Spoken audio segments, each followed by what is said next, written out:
دوستو، اب دوپہر کا 1 بج چکا تھا اور امام حسین علیہ السلام کے تمام انصار اور وفادار اصحاب جام شہادت نوش کر چکے تھے۔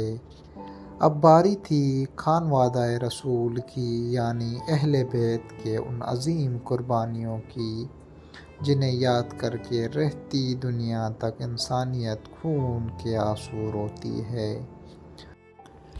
دوپہر قریباً 1 سے 2 بجے کے درمیان جب بنی ہاشم یعنی خانوادہ رسول صلی اللہ علیہ وآلہ وسلم کے جوانوں کی باری آئی تو امام عالی مقام کے خیمے سے سب سے پہلے جو جوان شہادت کے لیے آگے بڑھا وہ کوئی اور نہیں بلکہ امام حسین علیہ السلام کے 18 سالہ کڑیل بیٹے حضرت علی اکبر علیہ السلام تھے۔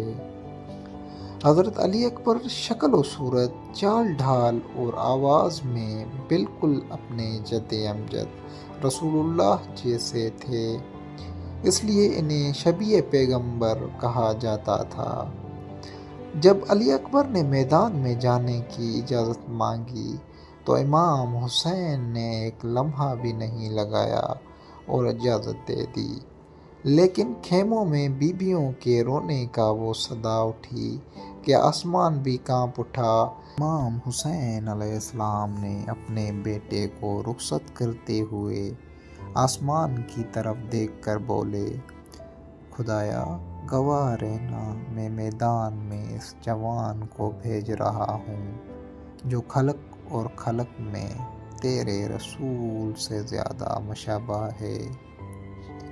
حضرت علی اکبر علیہ السلام میدان میں گئے، پیاس کی شدت کے باوجود بے مثال شجاعت سے لڑے اور یزیدیوں کے وار سے زخمی ہو کر زمین پر آ رہے اور جام شہادت نوش کر گئے۔ جوان بیٹے کا لاشا اٹھانے کے بعد اب خیمے سے ایک ایک کر کے آل محمد کے ستارے نکلنے لگے۔ حضرت امام حسن مجتبیٰ کے 14 سالہ یتیم بیٹے حضرت قاسم علیہ السلام میدان میں آئے اور ان کے بعد حضرت زینب کے 2 پیارے لال اون اور محمد نے میدان کا رخ کیا۔ پیاس سے سوکھے ہوئے گلے اور تپتی ہوئی ریت پر ان معصوم شہزادوں نے وہ جنگ لڑی کہ دشمن بھی ان کی بہادری دیکھ کر دنگ رہ گئے۔ یہ سب امام حسین علیہ السلام کے سامنے ایک ایک کر کے خاک و خون میں تڑپتے رہے اور غریب کربلا اپنے بھتیجوں، بھانجوں اور بیٹوں کی لاشیں اٹھاتا رہا۔ دوستو، اب دوپہر کے قریباً 3 بج رہے تھے۔ آل محمد کے تمام جوان مقتول ہو چکے تھے اور اب امام حسین علیہ السلام کے لشکر کے علمدار غازی عباس کی باری تھی۔